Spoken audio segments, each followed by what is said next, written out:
Bienvenue pour cette nouvelle exploration. Aujourd'hui, on va parler d'un nom qui dira peut-être quelque chose aux amateurs de littérature populaire un peu ancienne, Pierre Irondi. Mhm. Mais alors attention, derrière ce nom, c'est un vrai mystère. Sa biographie est hyper floue, pleine d'incertitudes, alors même que l'auteur, il intéresse pas mal de monde. Oui, c'est un cas assez fascinant, ce Irondi. Alors, l'idée, c'est de plonger un peu dans l'univers de cet auteur fantôme, mais par un biais un peu différent. On va passer par une de ses œuvres moins connues, presque oubliées, Jean Durand, détective malgré lui. Ah, intéressant comme approche. On essaye de lever un petit coin du voile sur Irondi, mais sans passer par ses grands succès habituels. Oui, c'est une bonne idée. Irondi, il s'inscrit complètement dans cette littérature populaire très foisonnante de la première moitié du XXe siècle. C'est ça. Le monde des fascicules pas chers, des romans feuilletons dans les journaux.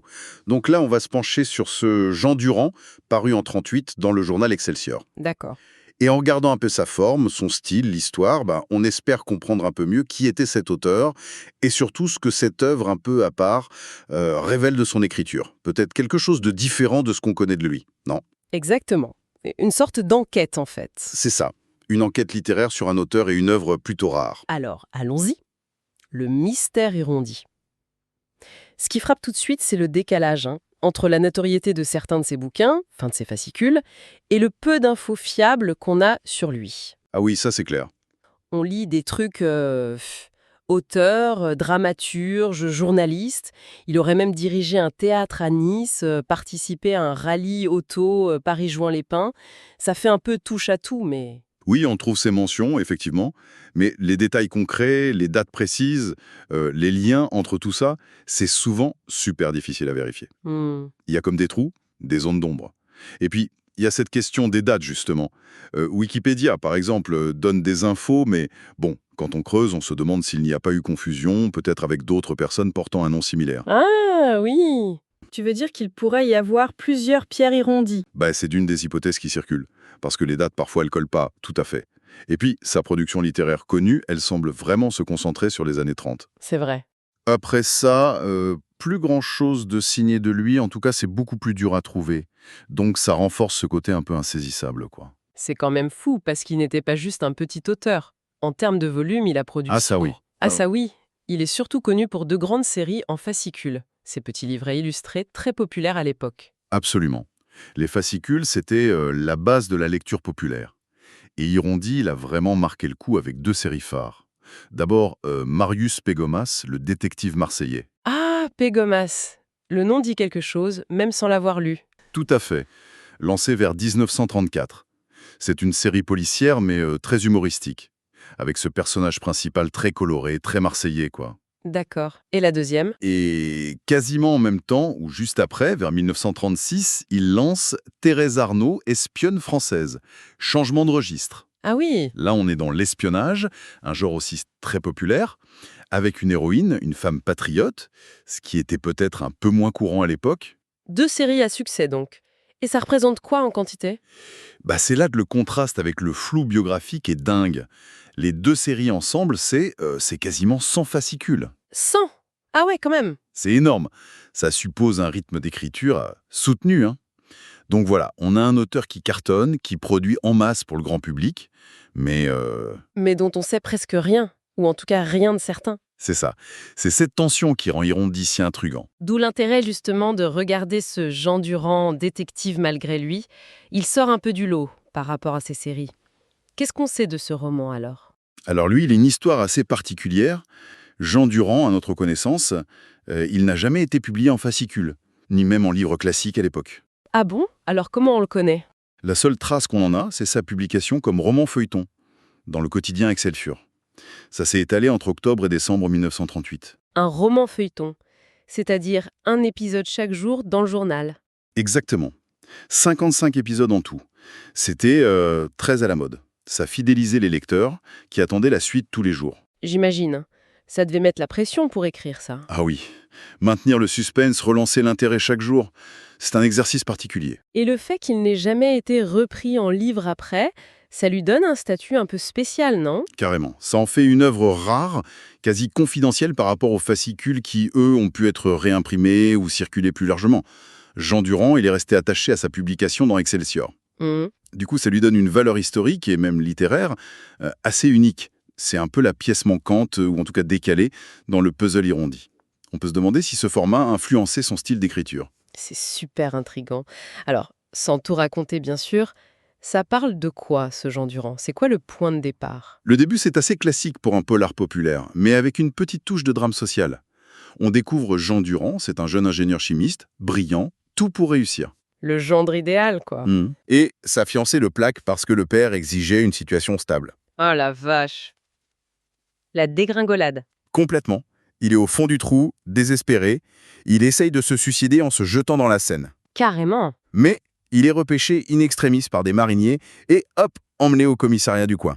Et là, pendant qu'il grelotte sur une chaise, il entend les flics qui râlent sur une affaire qui les bloque. Laquelle? Le meurtre d'un certain monsieur Dantin. On l'a retrouvé étranglé dans un hammam près de la mosquée de Paris. Un meurtre au hammam. Ambiance. Oui, ça pose le décor. Le commissaire, un certain Simonin, un type un peu bourru mais apparemment compétent, il est sur les nerfs à cause de cette affaire sans piste. Et il voit Durand, là, l'air abattu. Et il lui dit quoi? Dans un accès d'énervement, un peu pour le secouer, il lui lance un défi, mais ironique, hein. Puisque vous n'avez rien de mieux à faire, cherchez donc l'assassin de la mosquée. Et Durand, il le prend au mot. Exactement. Piqué au vif, et puis peut-être aussi parce qu'il n'a plus rien à perdre et qu'il cherche un but, il décide de relever ce défi improbable. Ah, d'accord. Il va mener sa propre enquête, en parallèle de la police. D'où le titre, hein, Détective malgré lui. Et c'est ça qui lance toute l'histoire, qui va devenir bien plus compliquée qu'un simple meurtre. C'est un bon point de départ en tout cas. Et alors comment Irondi mène ça? Est-ce qu'on retrouve son style habituel, celui de Pégomas par exemple? Eh bien, c'est là que ça devient vraiment intéressant. D'après ce qu'on peut lire, le style de Jean Durand, il marque une rupture assez nette, surtout par rapport à Pégomas. Ah oui, en quoi? Le truc le plus évident, c'est quasi plus d'humour. Fini la gouaille marseillaise, les blagues, les situations comiques, l'ambiance est beaucoup plus sérieuse. Plus proche d'un roman d'énigmes classique, disons. Moins Pagnol, plus Siménon, pour schématiser. On pourrait dire ça, même si bon, Irondi reste Irondi. Mais oui, le ton change. Et ce n'est pas tout. Ces fameux tics d'écriture, qu'on voit beaucoup dans les fascicules. C'est-à-dire? Par exemple, ces métaphores parfois un peu audacieuses. Les phrases très courtes, sans verbe. Nuit noire, silence, un cri, ce genre de choses. Ah oui, je vois. Ou l'utilisation systématique des majuscules pour souligner un mot, un indice. Tout ça, dans Jean Durand, c'est beaucoup, beaucoup plus rare, plus discret. Le style est plus posé, plus fluide. Moins d'effet de manche, quoi. Est-ce que ça veut dire que c'est moins personnel? Ou au contraire qui montre autre chose? Peut-être qu'en étant moins dans ses formules habituelles, ça a libéré autre chose. C'est une excellente question. Et il semblerait que oui. Débarrassé de ces procédés un peu attendus, Irondi arrive à construire autre chose. Certaines descriptions d'ambiance ou de lieux sont jugées plutôt réussies. Pas mal foutues, comme on pourrait dire. D'accord. On sent qu'il fait un effort pour créer une atmosphère, planter un décor plus détaillé. Le style est plus au service de l'histoire, de l'ambiance générale, que de l'effet choc immédiat ou de la caractérisation rapide à la Pégomas. Et l'intrigue alors? On est parti du meurtre au hammam, mais tu disais que ça devenait plus complexe? Oui, parce que le format feuilleton, c'est long. On parle de plus de 50 000 mots. C'est 3 ou 4 fois un fascicule normal. Ah oui, ça laisse de la place. Exactement. Et ça lui a permis de développer ce qu'on appelle une intrigue à tiroir.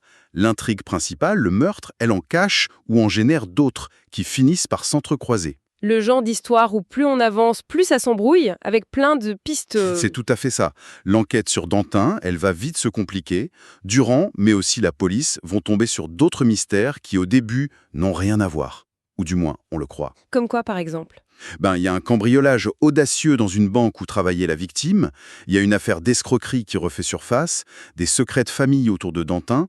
Irondi tisse une toile assez dense, il multiplie les fausses pistes, les suspects, les rebondissements. Ça doit être un sacré casse-tête à suivre pour le lecteur. Et à écrire sans se perdre. C'est structuré comment? On suit surtout Durand? La structure est assez classique, en fait. On alterne. On a l'enquête officielle, avec le commissaire Simonin et son adjoint l'inspecteur Roll, qui sont d'ailleurs montrés comme des policiers plutôt compétents, hein, pas des bras cassés.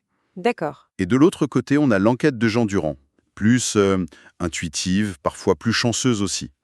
Cette double vision, ça permet de varier le rythme et les points de vue. Et les personnages dans tout ça? Avec une intrigue aussi chargée? Est-ce qu'ils sont un peu développés? C'est souvent là que le bas de blesse dans ce genre de littérature. Très centré sur le mystère, l'action. Les personnages, même Jean Durand, restent assez fonctionnels. C'est-à-dire? Ils sont définis par leur rôle dans l'intrigue, par ce qu'ils font, par leurs secrets. On dit souvent qu'ils sont esquissés. L'important, surtout dans un feuilleton, c'est de tenir le lecteur en haleine, de faire avancer l'histoire. L'introspection, c'est pas la priorité. C'est une caractéristique du genre, quoi. Le but, c'est le puzzle. Comment les pièces s'assemblent. Exactement. Et c'est là qu'il y a une petite nuance intéressante sur Jean Durand. Si l'intrigue, avec toutes ses ramifications, est souvent trouvée bien construite, riche et qu'elle tient en haleine, la fin, la résolution, elle est parfois vue comme un peu moins convaincante. Ah, hmm. Le fameux problème de la fin. Hein. C'est courant, ça, non? Quand l'intrigue est super complexe, on attend tellement que la solution peut paraître décevante ou trop simple. C'est un peu ça, oui. Conclure de manière vraiment satisfaisante une histoire aussi alambiquée, avec autant de pistes ouvertes, c'est un vrai défi pour un auteur. Surtout avec la pression du quotidien. J'imagine. Du coup, certains lecteurs trouvent que la solution est un peu rapide, ou qu'elle n'en rend pas tout à fait justice à la complexité mise en place avant. C'est un point faible qui revient parfois, mais bon, faut peut-être le remettre dans le contexte du feuilleton.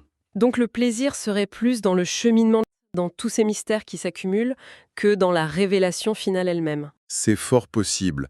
Le plaisir de lire viendrait de cette immersion dans une enquête qui part dans tous les sens, de faire des hypothèses, de l'atmosphère parisienne de l'époque qui est apparemment bien rendue, plus que de l'ingéniosité de la solution finale. Mais ça n'enlève rien à l'intérêt de découvrir cet Irandi moins connu.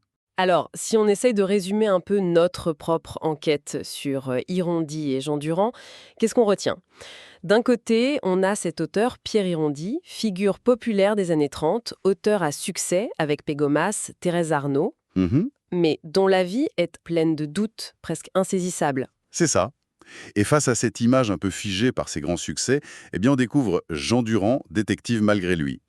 Un roman publié seulement en feuilleton dans Excelsior en 38, donc une œuvre rare, Oui, et surtout, une œuvre qui nous montre un Irondi différent. différent dans le style, tu disais, plus sobre, moins d'humour, moins de tics marqués. Voilà, Et différent aussi dans l'ambition de l'histoire, une intrigue beaucoup plus complexe, à tiroir, grâce au format long du feuilleton, même si la fin, bon, même si la fin divise un peu, oui.